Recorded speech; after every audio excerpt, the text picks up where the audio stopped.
At the anniversary party I threw for us, her brother raised a toast calling me the king of almost enough. I didn't snap.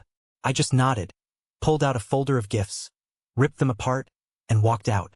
An hour later, they realized what I'd shredded, and the calls wouldn't stop. I threw a BLCK party for my neighborhood. My treat, my planning, my way of giving back after years of grinding to build something from nothing. I'd rented the community park, a sprawling green space with picnic tables and a stage, hired a local band to play covers of old rock hits, and even designed banners for every family on the block. It took weeks of late nights, sketching layouts on my tablet, tweaking colors until they popped just right. The day arrived, crisp and sunny, and I stood at the entrance, unfurling my banner last. The invisible one. It read in bold red letters across a white field. I held it up as folks trickled in. Neighbors I'd known since I was a kid, carrying coolers and folding chairs, expecting maybe a laugh, a nod, something warm. Instead, my brother Jake sauntered over, beer already in hand, and smirked. Fitting, huh? His voice carried that lazy drawl he used to poke at me. My mom, fussing with a tray of potato salad nearby, waved it off with a grin. Oh, Sam, don't be so serious. My dad, setting up a lawn chair, clapped me on the shoulder and chuckled. You know we're just kidding, right? The crowd caught it like a spark, a ripple of giggles spreading. Mrs. Larson from next door, the guy who ran the hardware store, even kids I didn't recognize. I'd spent months saving for this. Every dime from my design gigs funneled into rentals, food, those damn banners, all to bring us together. And there I was, the guy who made it happen, watching them turn it into a punchline. My chest tightened, a dull ache creeping up, but I forced a smile, lips pressed thin. I gripped the banner's edges, the fabric rough against my palms, and nodded. Yeah, real funny, I said, voice steady enough to hide the shake in my hands. I didn't say more, not yet. I can still see the tire swing creaking in our old backyard. The one Jake used to hog while I sat on the porch steps, picking at splinters. That's where it started, this feeling of fading into the background. I was 8 when he smashed Mrs. Carter's mailbox with a baseball bat, grinning like a fool. I'd been reading comics inside, but Dad hauled me out, saying, You should have stopped him, Sam. Grounded for 2 weeks while Jake got off with a shrug. Mom just sighed, Boys will be boys, and handed him a popsicle. I learned early that my role was to carry the weight of his messes. By high school, it was a pattern. Jake flunked algebra, and I got a lecture about setting a better example, me, the kid pulling straight A's. When he turned 16, they bought him a beat-up Chevy. I got a pamphlet on work ethic and a bus pass. College was where I broke away or tried to. No one co-signed my loans, not even for a measly $2,000. Figure it out, Dad said, arms crossed. Jake wrecked that Chevy a month later, and they replaced it, no questions asked. So I figured it out. Night shifts at a diner, mopping floors and flipping burgers, then crashing on a friend's couch to save rent. During the day, I taught myself graphic design, YouTube tutorials, pirated software, endless trial and error. My first gig was a logo for a local bakery, $20. It grew from there. Flyers, websites, a freelance hustle that turned into a real business. 5 years later, my app, a platform for custom designs, hit 1 million downloads. I didn't tell them. Why would I? The last time I'd mentioned a win, paying off my loans, they'd laughed it off. Still living in that shoebox apartment? Jake had said, sipping a beer at Thanksgiving. But I couldn't let go completely. I started sending money anonymously, through cash apps and cashier's checks. $500 when Mom's car broke down. $1,000 when Dad's truck needed a new transmission. I paid their electric bill once, rerouting it through a fake charity so they wouldn't know. No thank you notes, no calls, just silence or worse, more jabs. Sam's too quiet to matter, Mom said at a cookout once. Loud enough for me to hear over the sizzle of burgers. Jake nodded. Yeah, probably still doodling in his basement. I just wired them $2,000 for a new water heater that week. I kept it up anyway, fooling myself that it'd mean something someday, that they'd see me if I gave enough. The block party was my big swing. I'd moved out of that shoebox years ago into a decent place with a view, but they didn't visit. I thought maybe a grand gesture would crack the wall between us. I'd been designing those banners for weeks, each one tailored. Blue for the Larsons, who loved the ocean. Green for the Garcias, with their big garden. Mine was last, a quiet hope stitched into every pixel. I pictured us all there, music thumping, kids running around, neighbors clapping me on the back. Maybe Mom would hug me, say, You did good, Sam. Maybe Dad would nod, proud for once. Maybe Jake would drop the smirk and admit I'd pulled off something big. I sank every spare cent into it, rentals, catering, the works, because I wanted them to see me, not the kid they'd boxed up and labeled invisible. Looking back, I should have known better. I'd built a life from scratch, turned sleepless nights into something real, but to them, I was still the shadow. Jake got a free ride through every screw-up, 2 DUIs, a failed stint at community college, a kid he barely saw, and they'd cheer his potential. Me? I was the afterthought, the one who didn't fit their story. I'd spent years proving myself to strangers, clients, users, a whole damn industry, but I couldn't shake the need to prove it to them too. The party wasn't just a gift to the neighborhood. It was my plea to be seen, to step out of the margins they'd drawn around me. I'd poured my heart into it, every detail a silent shout. I'm here, I matter, look at what I can do. But as I stood there, banner in hand, their laughter echoing, I felt the truth clawing up from somewhere deep. I wasn't just invisible to them. I was a ghost they'd learned to ignore, even when I was holding up the world they stood on. The band was halfway through a cover of Sweet Home Alabama when I slipped away from the crowd. Their laughter still buzzed in my ears, a low hum I couldn't shake, but I kept my steps steady, weaving past picnic tables littered with paper plates and half-empty soda cans. I headed for my truck, parked just beyond the park's edge, where I'd stashed a small lockbox under the passenger seat. Inside were the envelopes. 4 of them, thick with promise, each one a piece of me I'd been saving for this moment. I'd spent months on them, one to wipe out Mom's credit card debt, another for a college fund for Jake's daughter, a third to cover Dad's truck loan, and the last a bonus, a gift card for the whole family to use at that diner I used to work at. I'd even splurged on fancy paper, the kind with a subtle watermark, because I wanted it to feel real when they held it. I grabbed the box, locked the truck, and walked back, the weight of it pressing against my ribs. The sun was dipping low, casting long shadows over the grass, and the crowd had thinned out. Kids chasing fireflies, adults clumped around the band. I stopped at the edge of the main table, where Jake was holding court, retelling some story about a fishing trip. Mom was fussing with a stack of napkins, and Dad was nursing a lemonade, his eyes half closed. I set the banner down, its red letters glaring up at me, and pulled the envelopes out. No one noticed at first. I took the first one, Mom's debt relief, and tore it straight down the middle, the rip loud enough to cut through the music. Jake's head snapped up. "What's this, a tantrum?" he said, laughing, but it sounded forced. I didn't stop. The second, Jake's kid's future. Split in 2, then the third, Dad's loan, and the last, the diner card, all fluttering to the table in jagged halves. Mom's frown deepened, her hands freezing mid-motion. "Sam, what are you doing?" she asked, voice sharp. Dad leaned forward, squinting at the mess. "Those look official," he muttered. I didn't answer. I just stacked the torn pieces in front of my empty spot, where my plate should have been if I'd stayed to eat. The band faltered, a guitar string twanging off-key, and a few neighbors turned, whispering. Jake's laugh died out, his brow furrowing. "You're freaking me out, man," he said, but I was already turning away. I walked back through the park, past the stage, past the banners flapping in the breeze. Blue for the Larsons, green for the Garcias, all of them mocking me now. My boots crunched on the gravel path, steady and slow, until I hit the parking lot again. I didn't run. I didn't yell. I just climbed into my truck and shut the door, the lock clicking like a full stop. I sat there, hands on the wheel, staring at the dashboard. My phone buzzed in my pocket. Once, twice, then a third time, insistent. I pulled it out. Jake's name flashed first, then Mom's, then a number I didn't know, probably Mrs. Larson or someone fishing for gossip. I let it ring, the sound bouncing off the windshield, until it went silent. Then it started again, a second wave, like they'd realized something was wrong. I didn't pick up, couldn't. My chest felt hollow, not angry, not even sad, just empty, like I'd poured everything out on that table and had nothing left to give. I'd spent so long building those gifts, imagining their faces. Mom's relief, Dad's quiet nod, maybe even Jake saying, "Damn, Sam, you didn't have to." I'd pictured it as the moment they'd finally see me, not as the shadow, not as the joke, but as the guy who'd made it, who'd cared enough to lift them up. Instead, I'd torn it all apart, and it wasn't even the act that hit me hardest.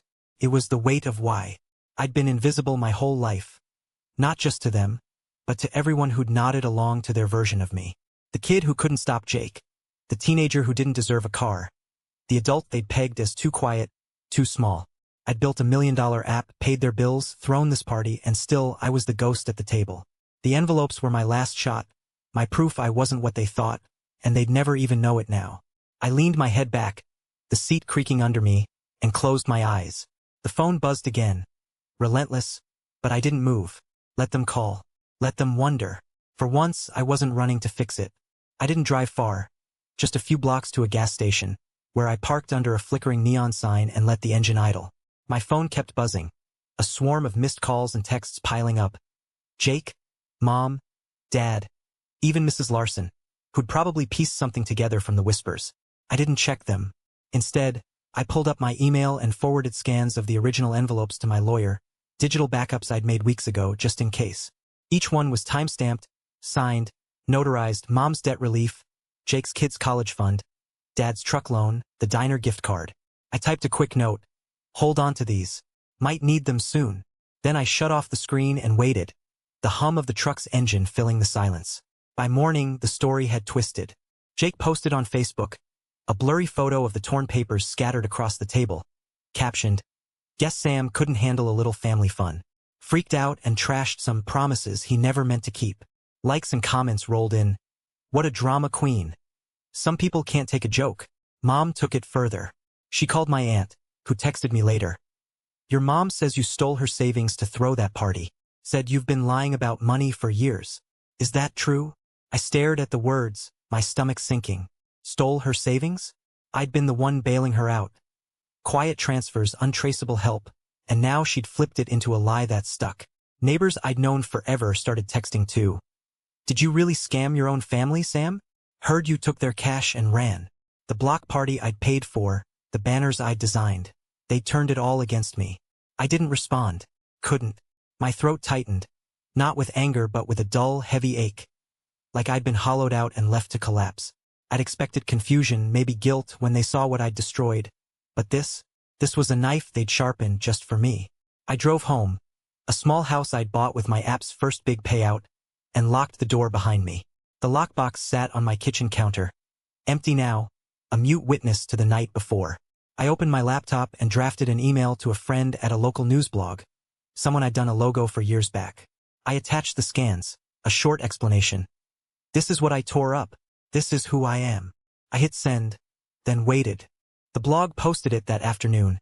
Local designer's secret generosity revealed after family betrayal. They ran the numbers, my app's 1 million+ downloads, the anonymous payments I'd made to my family, the party I'd funded, and laid out the envelope's contents, backed by the scans. Comments flooded in. That's messed up. They didn't deserve him. It spread fast. Twitter, Reddit, even a few strangers messaging me on Instagram. You're better off without them. I scrolled through it all, numb. The truth was out, but it didn't feel like a win. It felt like peeling back a bandage to show a wound no one else could see. Then the calls changed. Jake's next text wasn't smug. It was panicked. Why do you have to drag us into this? You're making us look bad. Mom left a voicemail, her voice shaky.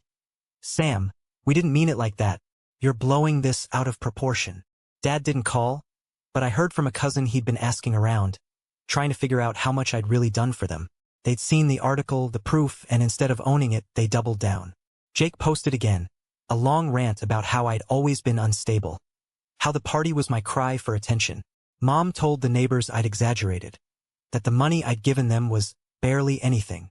Barely anything, thousands of dollars, years of quiet help, reduced to a shrug. I sat on my couch, the laptop glowing in the dark, and felt the sting deepen. It wasn't just that they'd made me invisible. They'd painted me as the villain to save face. The kid who'd mopped floors to pay his way, who'd built a business from nothing, who'd thrown a party to bring us together. I was the thief, the liar, the problem.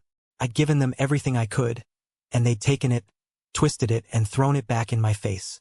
The blog post was my shield, but it couldn't erase the hurt. I'd wanted them to see me, to know me, and instead, they'd built a new story where I was the one who'd failed them. I closed the laptop and leaned back, the room silent except for the hum of the fridge.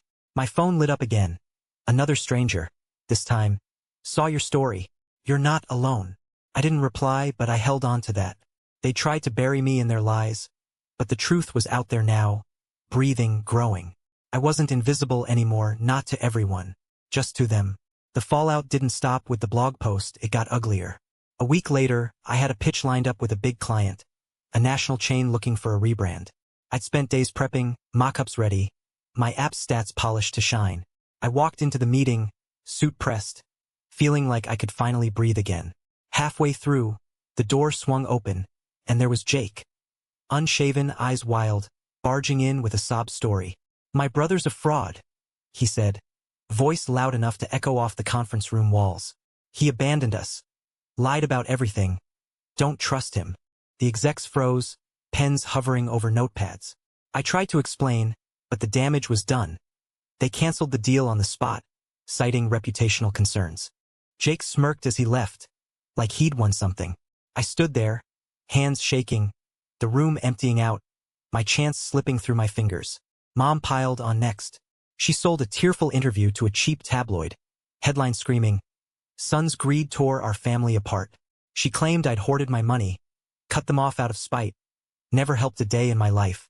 The article ran a grainy photo of her clutching a tissue, Dad in the background looking stern. No mention of the cash I'd sent, the bills I'd paid. Just a portrait of me as a selfish recluse. I found it at a grocery store checkout, the cashier eyeing me like I'd kicked a puppy. I bought it anyway, tossed it in the trash outside. That was when I made the call. Logged into my bank, canceled the recurring transfers I'd set up years ago. No more lifelines. They'd burned the bridge and I wasn't rebuilding it. Their lies started to crack, though. Jake's wife, Tara, left him a month later. Took their daughter and moved to her mom's place.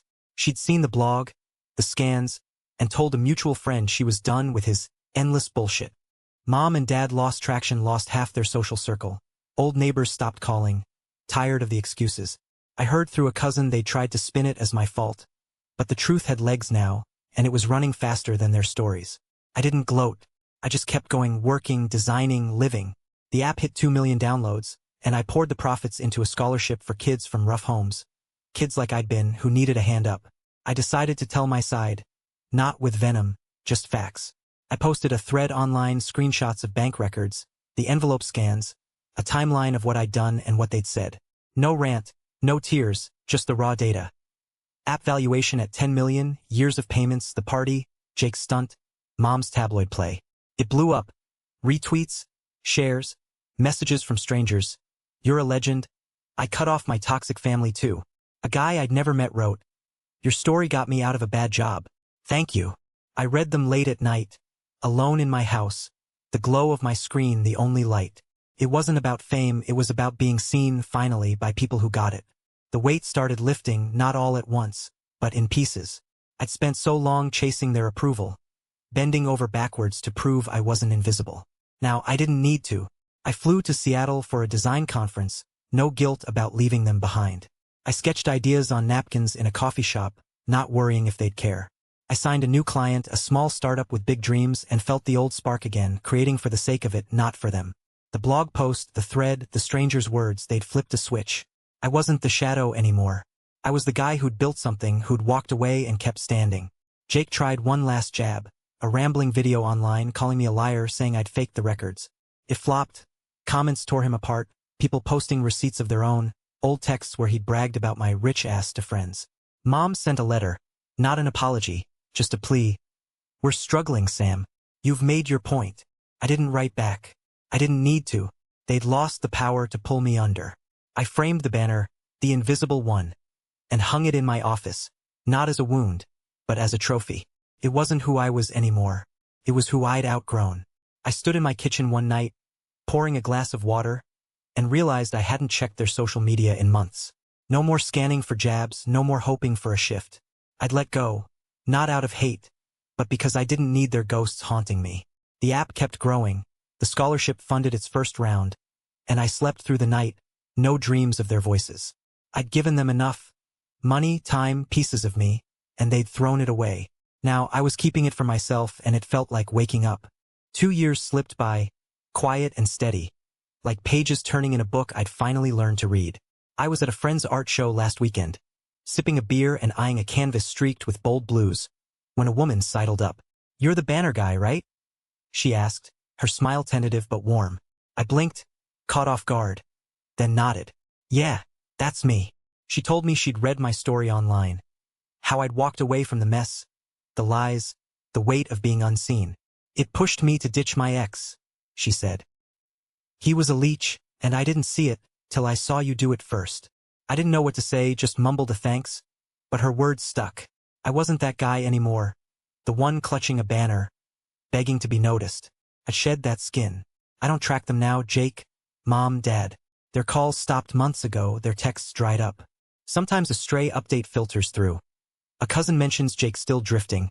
Mom and Dad downsized to an apartment, but I don't dig deeper. I delete the messages half-read. Not out of spite, just disinterest. I've built something else. A life that's mine. I travel when I want. Last month, a week in Portland, sketching bridges in the rain. I design for clients who value me, not for approval I'll never get. The scholarship's thriving, 3 kids funded this year, 1 already interning at my company. The lockbox sits in a closet. Those torn envelopes inside, edges still sharp. I don't open it much, but when I do, it's not pain I feel. It's a marker, a line I crossed to get here. That night at the art show, I laughed, really laughed, when she called me the banner guy. It's a title I can live with now, not a wound but a story. I don't wonder if they miss me, if they've rewritten it all again. I don't need to. The version of me who craved their nod, who thought love meant proving myself, he's gone. I'm free not from them but from needing them. Maybe I went too far, tearing up those gifts, cutting the cord. Maybe I didn't go far enough, letting their lies linger so long. I don't wrestle with it anymore. I just live. Thank you for watching the video. If this story touched your heart, please share your thoughts below. Your like may seem small, but it gives me the strength to keep creating every single day. See you in the next video.